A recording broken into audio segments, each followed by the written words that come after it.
आज बुराई पर अच्छाई, असत्य पर सत्य और अधर्म पर धर्म की विजय का सबसे बड़ा पर्व विजयदशमी मनाया जा रहा है। इसी दिन भगवान राम ने रावण का वध किया था। दशहरा पूरे देश में रावण पर राम की जीत के सम्मान के तौर पर मनाया जाता है। यह त्योहार हर एक साल दीपावली के 20 दिन पहले यानी कि आश्विन मास के शुक्ल पक्ष की दशमी तिथि को मनाया जाता है। आज की नवरात्र का आखिरी दिन भी है और आज ही नवरात्र का व्रत रखने वाले लोग पारण करते हैं और कन्याओं को भोजन कराते हैं। विजयदशमी का शुभ मुहूर्त 25 अक्टूबर को 7:41 से 26 अक्टूबर को 8:59 तक है। इस बीच 1:55 से 2:40 तक विजय मुहूर्त रहेगा, जबकि 1:11 से 3:24 तक दोपहर पूजा का समय रहेगा।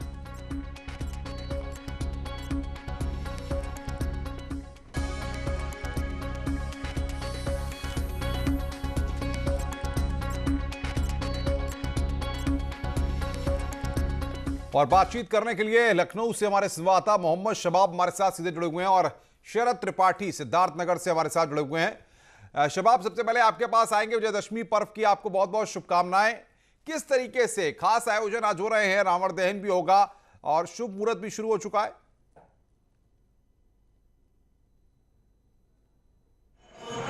बिल्कुल, देखिए, चूंकि तिथियों का थोड़ा सा परेशानी थी लोगों को, तो कई जगहों पे कन्याओं को भोज आज भी कराया जा रहा है। राजधानी लखनऊ का सबसे पुराना ये बड़ी काली जी का मंदिर है। आप देख सकते हैं इस समय वहाँ पर आरती का जो कार्यक्रम है वो हो रहा है। विजयदशमी की भी तैयारी पूरी है, लेकिन सबसे पहले हम आपको आरती की कुछ तस्वीरें अपने दर्शकों को दिखा देते हैं और फिर उसके बाद हम विजयदशमी के भी बारे में अपने दर्शकों को बताएंगे।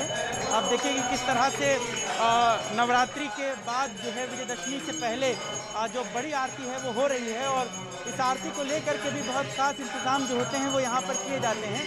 क्योंकि कोरोना का संक्रमण काल है, इसलिए जो श्रद्धालुओं की संख्या है वो थोड़ी सी कम रहती है और उसकी वजह से जो कोरोना का जो प्रोटोकॉल है उसको फॉलो किया जाता है और उसकी वजह से तमाम जो चीज़ें हैं उनको दिखाया बनाया जा रहा है। और आज की पूजा अर्चना का भी विशेष महत्व है।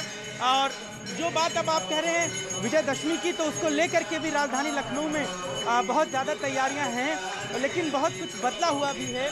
कोरोना के संक्रमण काल में जो रावण की जो जलाने की परंपराएं हैं उनको भी थोड़ा बदला गया है।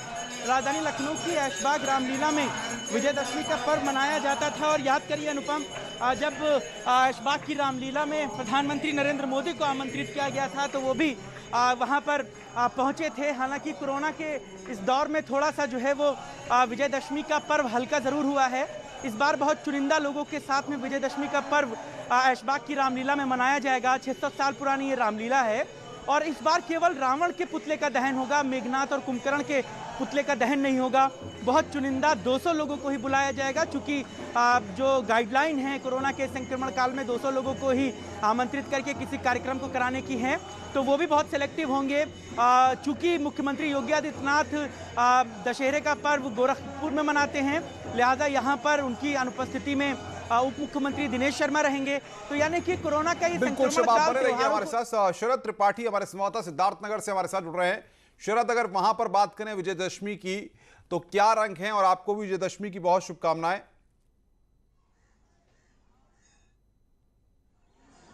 जी, आपको भी सर सिद्धार्थनगर में विजयादशमी पर्व बहुत धूमधाम से मनाया जाता है।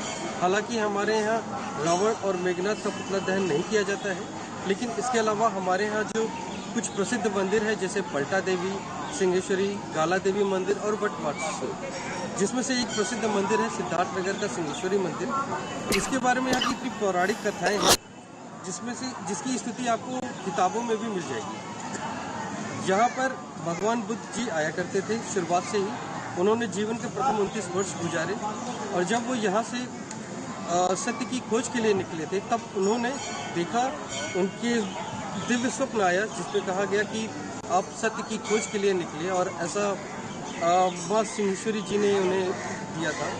इसके बाद जब वो वापस आए सिद्धार्थनगर जिले में तो सबसे पहले इसी मंदिर पर रुके। जब यहाँ के लोग उनसे पूछे कि आपने सत्य की खोज कर ली तो मुझे कुछ सवालों के जवाब देने, तो यहाँ के ग्रामीणों ने पूछा कि सत्य की खोज में दुखों का क्या महत्व है, आखिर दुख कैसे दुखों का मूल क्या है, तो उन्होंने सिर्फ एक ही शब्द में आंसर दिया कि तृष्णा ही सभी दुखों का मूल है। इसके अलावा यहाँ पर एक और पौराणिक कथा है जिसमें ये कहा जाता है कि महर्षि अत्रि त्रेता युग में यहाँ के सबसे बड़े महर्षि थे, उन्होंने यहाँ पर तपस्या और योग साधना की थी। बिल्कुल सर, शरद आपका और शबाब आपका बहुत बहुत शुक्रिया हमारे साथ जुड़ने के लिए और तमाम अपडेट्स देने के लिए, बातचीत करने के लिए। इधर प्रधानमंत्री मोदी ने ट्वीट कर शुभकामनाएं दी हैं। पीएम ने ट्वीट में लिखा है कि देशवासियों को महानवमी की हार्दिक शुभकामनाएं। नवरात्रि के इस पावन दिवस पर मां दुर्गा की नौवीं शक्ति देवी सिद्धिदात्री की पूजा अर्चना की जाती है। मां सिद्धिदात्री के आशीर्वाद से हर किसी को अपने कार्यों में सिद्धि प्राप्त हो।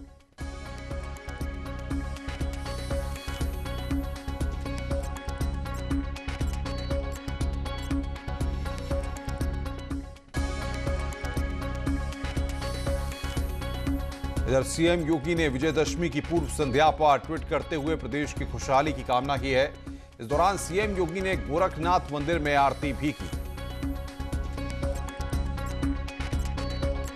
इधर मुख्यमंत्री गोरखपुर के दौरे पर हैं और लगातार आज जिस तरीके से नवरात्र के मौके पर वो पूजा अर्चना कर रहे थे, आज विजयदशमी है, ऐसे में आज भी वहां पर पूजा अर्चना होगी। उनके दौरे का तीसरा दिन है। गोरक्षपीठ में सुबह से ही पूजा पाठ शुरू हो गई है और सुबह 9 बजे के बाद से ही आपको बता दें कि श्रीनाथ की पूजा होगी। और ये ट्वीट जो मुख्यमंत्री का है वो हम आपको दिखा रहे हैं, जिसमें उन्होंने विजयदशमी की शुभकामनाएं उत्तर प्रदेश के तमाम लोगों को दी हैं।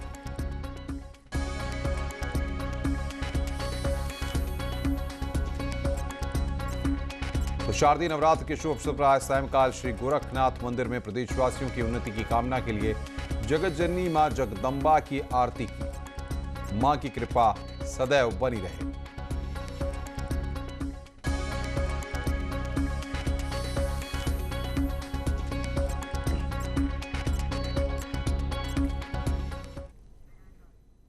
मुख्यमंत्री योगी आदित्यनाथ के गोरखपुर दौरे का आज तीसरा दिन है। मुख्यमंत्री योगी आज गोरक्षपीठ में सुबह से ही पूजा पाठ कर रहे हैं। सुबह 9 बजे सीएम योगी श्रीनाथ जी की पूजा करेंगे, साथ ही मंदिर में मौजूद सभी देवी देवताओं की भी अर्चना करेंगे। दोपहर 12 बजे सीएम योगी कन्याओं को भोजन कराएंगे। इसके बाद 1 बजे तिलक उत्सव का कार्यक्रम रखा गया है।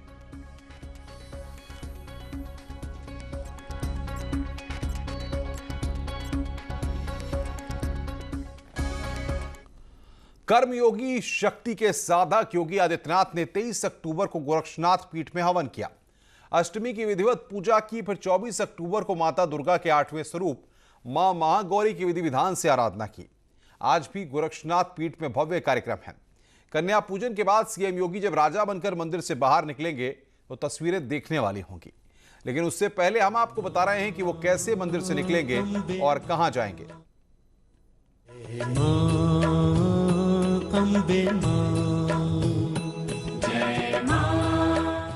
मां महागौरी के भक्त, तेरा स्वर्ग सा लागे था, विधि विधान से मां की आराधना।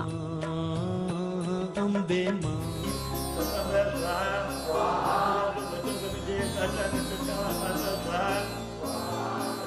सभी देव विग्रहों का षोडशोपचार पूजन।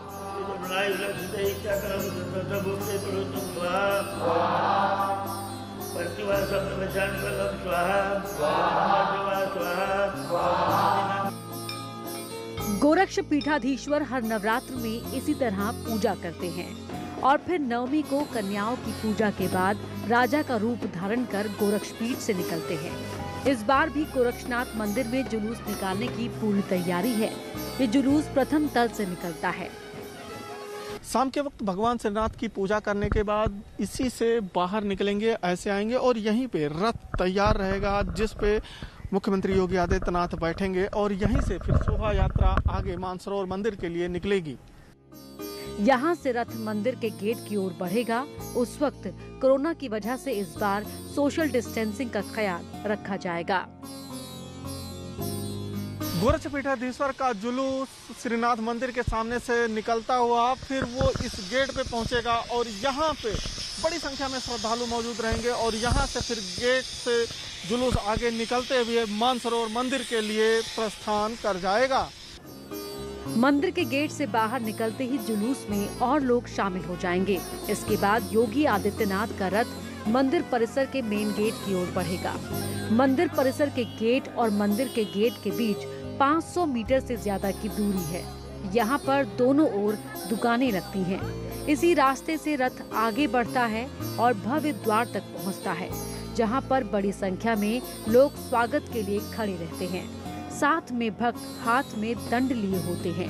गोरक्ष पीठाधीश्वर का जुलूस इस मंदिर के गेट से बाहर सड़क पे आएगा और जैसे ही वो जुलूस सड़क पे पहुंचेगा वैसे ही गेट पे ये एक प्रसिद्ध हनुमान जी का, जानकी जी का मंदिर है, यहाँ पे वो जुलूस रुकेगा और यहाँ पे एक बार फिर से दर्शन पूजन करेंगे और दर्शन पूजन करने के बाद फिर से वो रथ में सवार होकर मानसरोवर मंदिर के लिए निकल जाएंगे और इसी रास्ते से उनका जुलूस आगे बढ़ेगा।